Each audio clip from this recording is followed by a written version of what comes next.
Hello everyone, welcome back to my YouTube channel. मेरा नाम है हरप्रीत शर्मा और आज की वीडियो में जो हम बात करने वाले हैं वो बात करने वाले हैं कि फिशूला का जो मेरा ट्रीटमेंट हुआ था उसका अप्रॉक्सीमेटली खर्चा कितना आया था। मैं जस्ट वो शेयर करना चाहती हूँ। मुझे नहीं पता आप कौन से डॉक्टर के पास जा रहे हैं, वहाँ का क्या सिस्टम है, या फिर उतना ही खर्चा आएगा, हो सकता है उससे कम खर्चा आए। इवन जो बड़े बड़े गवर्नमेंट हॉस्पिटल है चार सूत्रा के, वहाँ पे मुझे नहीं लगता इतना ज़्यादा खर्चा आता है या जो भी है।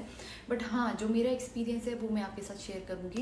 और सबसे बड़ी बात है, बीमारी से छुटकारा पाना मेरे लिए सबसे मोस्ट इम्पॉर्टेंट थिंग थी, जो कि टच वुड अब मैं रिलैक्स फील करती हूँ। तो मेरे को जितना खर्चा हो मुझे कोई फ़र्क नहीं पड़ा। बट हाँ, फर्स्ट ऑफ ऑल हमें वो जो है ना अफोर्ड करने वाली बात आ जाती है कि पहले हम उसको खर्चा कहाँ से करें, बाद में तो चलो जो होगा देखा जाएगा। तो वही चीज़ है, वो मैं आप लोगों के साथ शेयर करना चाहती हूँ ताकि आप मेंटली प्रिपेयर हो सकें उस चीज़ के लिए कि आप कहीं इन्वेस्ट कर रहे हैं या पैसा इतना खर्च कर रहे हैं, उसका कितना फ़ायदा है और कितना फ़ायदा नहीं है। तो वही इस वीडियो में हम बात करेंगे। तो स्टार्ट करते हैं। तो जी, जहाँ से मैंने करवाया है वो है प्राइवेट हॉस्पिटल। और उन्होंने खुद के ही घर पे जो है एक हॉस्पिटल बनाया हुआ है। और मतलब बहुत अच्छी बात ये थी कि वो मेरे ही सेक्टर में था, मुझे बस जाने आने का खर्चा नहीं पड़ा है। और तो मेरे घर के पास होने की वजह से मेरा आने जाने का खर्चा बच गया। वो एक खर्चा जो मैं नहीं काउंट कर रही हूँ। बाकी जो है वहाँ का खर्चा, मैं जेन्युइनली बताऊँ, मुझे बाकियों का तो पता नहीं, बट हाँ जितना मैंने यूट्यूब पे देखा या मैंने सर्च किया था तो मुझे वहाँ के हिसाब से ज़्यादा लगा। उनकी एक विज़िट का ही वो 600 चार्ज करते हैं चेक करने के लिए। उन्होंने एक बोर्ड लगाया हुआ है वहाँ पे कि एक 600 का, कि हाँ आपको एक फ़र्स्ट टाइम फ़ीस पे करनी है और मंथ में आप एक बारी आप कितनी बारी भी वहाँ पे आ सकते हो, तो दोबारा चार्ज नहीं होगा। अगर आप महीने के बाद वहाँ पर आते हो और उसके बीच में आप नहीं आए हो या आपका ट्रीटमेंट नहीं हो रहा, तो आपको दोबारा पे करना पड़ेगा। इसके बारे में बाद में बताऊँगी कि इसमें भी कुछ है जो चीज़ मुझे थोड़ी ठीक नहीं लगी। एनीवेज, तो 600 तो ठीक है, बट जब आपका एक बारी ट्रीटमेंट चार्ज हो गया तो चलो वो वाली फ़ीस वो नहीं लेते दोबारा से जब तक आपका चलता है। बट बाकी जो उनके बिल्स वगैरह हमें नहीं मिले थे। हाँ, उन्होंने हमें अग्री किया था कि अगर आपने इंश्योरेंस के लिए अप्लाई करना है, आपको वो बाद में करना है, अभी पहले आपको कैश ही पे करना पड़ेगा। तो हम आपको जो है एक अपना जो उनका फॉर्मेट रहता है इंश्योरेंस के लिए वो हम आपको बनाकर दे देंगे। वो उन्होंने दिया, उन्होंने सारे खर्चे उसमें ऐड कर दिए थे। ऑलमोस्ट हमारा जो है 57,000 तक का उन्होंने बिल जो हमें बना के दे दिया था, तो उसमें कोई दिक्कत नहीं आई। हाँ, बट जो आप डेली बेसिस पे बिल मांगते हो या हमें दवाइयों के टाइम पे मिलता है वो नहीं। तो ऑपरेशन के बाद ना वो लोग एंटीबायोटिक्स देते हैं, जो नॉर्मल एंटीबायोटिक्स होती है, ऑफकोर्स जो डॉक्टर्स देते हैं वही वाली थी। उनमें तो नाम होते हैं, वो तो पैकेट वाली थी। बट उनके साथ उन्होंने ना हमें छोटे छोटे पैकेट्स में ना 5 दिन की कुछ गोलियां दी थी। अब वो बोल रहे थे कि वो आयुर्वेदिक गोलियां हैं या फिर जो ये लोग बनाते हैं आयुर्वेदिक वाला ही। तो वो था, मैं नहीं पता, मुझे तो कुछ तो वही लग रही थी, नॉर्मल मेडिसिन ही लग रही थी जो रैपर से निकाल के उसमें डाली हुई थी। बट एनी हाउ, अब हमें अपना ट्रीटमेंट तो करवाना था, शुरू तो करवा दिया था। अब तो जो वो बोले वही भगवान है ना, हमारे को तो फोकस था भाई हम ठीक हो जाए, है ना। तो बस वो चीज़ें हुई। तो उसके बाद बस हमारे को थोड़ा सा ये लगा कि वो ना पर्टिकुलरली बताते नहीं है कि आपको कौन सी दवाइयाँ दे रहे हैं, बस वो आपको दे ही जा रहे हैं कि ये इसी चीज़ की बीमारी की है तो आप खाओ, जो हम दे रहे हैं वो करो, जो हम दे रहे हैं वो लगाओ। बस वही है, एक वो डाउट रह जाता है कि भाई हमें पता होना चाहिए ना।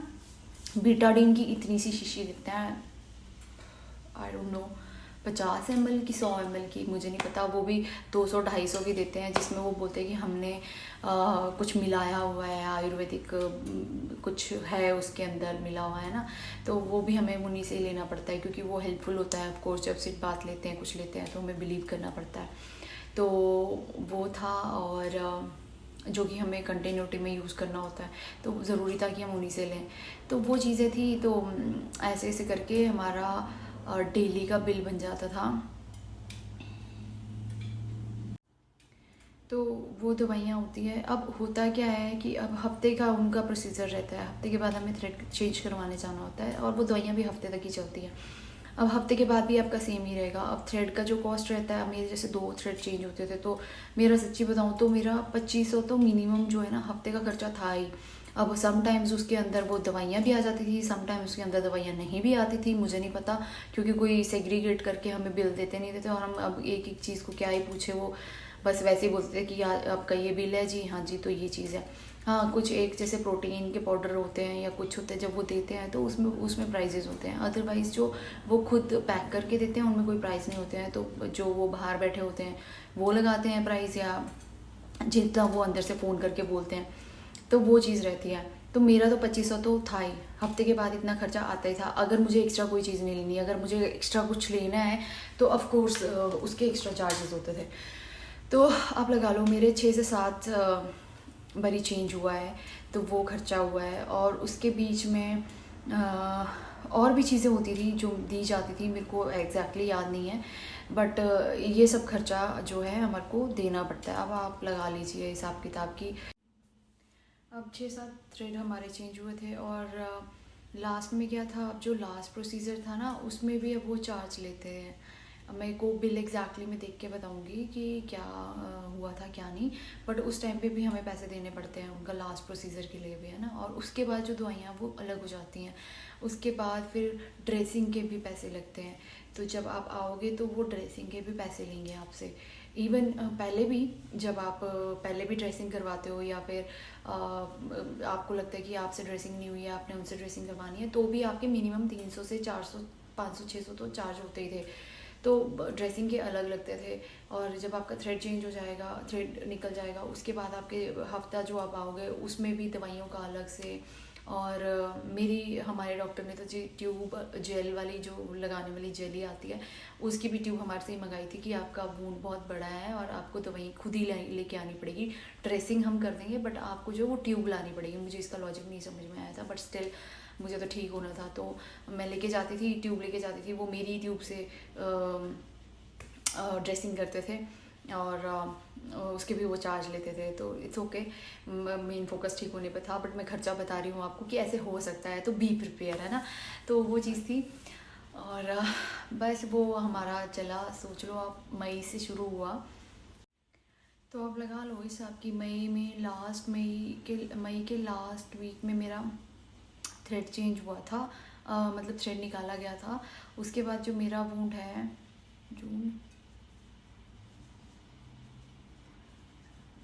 जून 15 तक, मतलब मैं ऑलमोस्ट उनके पास जाती रही हूँ।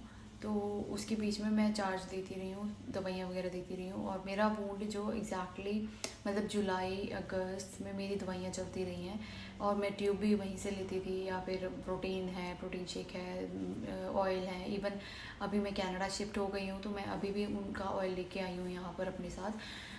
तो आप सोच लीजिए कि कितना ज़्यादा उस पर इन्वेस्ट हुआ होगा। जो आपने बाहर से भी गॉज वगैरह पे खर्च किया है, मेडिसिन लिया है, वो डिफरेंट है, जो वहाँ से लिया वो डिफरेंट है। तो ऑलमोस्ट ना मतलब इतना हो जाता है, तो वो चीज़ है। तो आप देख के अच्छे से पूछ के प्रॉपर आप पूछिए, है ना, कि इतना आप अफोर्ड कर सकते हो, क्या पता वो किसी को रिपेट भी देते हो, है ना। वो डिपेंड भी करता है कि जो बेचारे ये नॉर्मल गरीब बनते हैं, है ना, कई डॉक्टर्स उनको कम कर देते हैं। तो वो आप एक बारी इलाज करवाने से पहले सारा खर्चा पूछ लीजिए, और उसको कैसे पूरा कर सकते हैं वो भी आप देख लीजिए, तो वो आप लोगों के लिए बेटर होगा। तो ये जस्ट इन्फॉर्मेशन थी इसके रिगार्डिंग। और तो ये इन्फॉर्मेशन मैं इसीलिए आप लोगों के साथ शेयर कर रही हूँ ताकि कोई कन्फ्यूजन ना रहे, है ना, दिमाग में। पर मैंने सच्ची बताऊँ तो मतलब जो भी ये गवर्नमेंट के भी मैंने इसमें देखे हैं, यूट्यूब में गवर्नमेंट डिपार्टमेंट के भी देखे हैं, तो वो तो मुझे कुछ तो इन्फॉर्मेशन दे रहे थे कि 200 फीस रहती है और 500 वही थ्रेड वगैरह का रहता है, आई डोंट नो क्या है। तो वो एक बारी आप चेक कर लीजिए आप कहाँ करवा रहे हैं, प्राइवेट में है या फिर आपका गवर्नमेंट है कोई, राइट, तो उसी में जाइए। बट जो ये बंगाली वगैरह रहते हैं, या फिर जो ऐसे ही प्राइवेट क्लिनिक, मतलब नॉर्मली जिनका हमें आता पता नहीं है और वो बस छोटी सी जगह पे कहीं पे लगे हुए हैं करने, उनके पास मत जाइएगा। और अपना फिशूला का तो स्पेशली मैं बोल रही हूँ, इसका तो आप 417 से ही करवाइए, खर्चे की बात नहीं है। मैं सच्ची बता रही हूँ, मेरे को ना अब ज़िंदगी थोड़ी मेरी सेटल लग रही है, नहीं तो मैं इतने डिप्रेशन में चली गई थी ना, मुझे लगता था कि भाई ख़त्म है ज़िंदगी अब, ये जो बीमारी मुझे लग गई है ये ठीक नहीं होगी। क्योंकि जितने रिव्यूज़, ऐसे रिव्यूज़ जो भी मैंने पढ़ा, जो भी मैंने देखा गूगल पे, कुछ भी मेरी नॉलेज में आया, मुझे बड़ा डिप्रेशन हो रहा था कि पता नहीं मैं ठीक होंगी या नहीं होंगी। बट थैंक यू डॉक्टर्स का। खर्चे की बात तो भगवान ऊपर वाला इतनी मेहर है उनकी कि हम अफोर्ड कर सकते हैं, बट हाँ इस बीमारी से मुझे निजात तो डॉक्टर ने दिलाई है, तो मैं उनका थैंक यू करूँगी। और आप लोगों को और कोई क्वेश्चन हो तो ज़रूर पूछिए, और वीडियो पसंद आए तो लाइक शेयर कमेंट ज़रूर करिए। मिलते हैं नई वीडियो में, तब तक के लिए बाय, टेक केयर।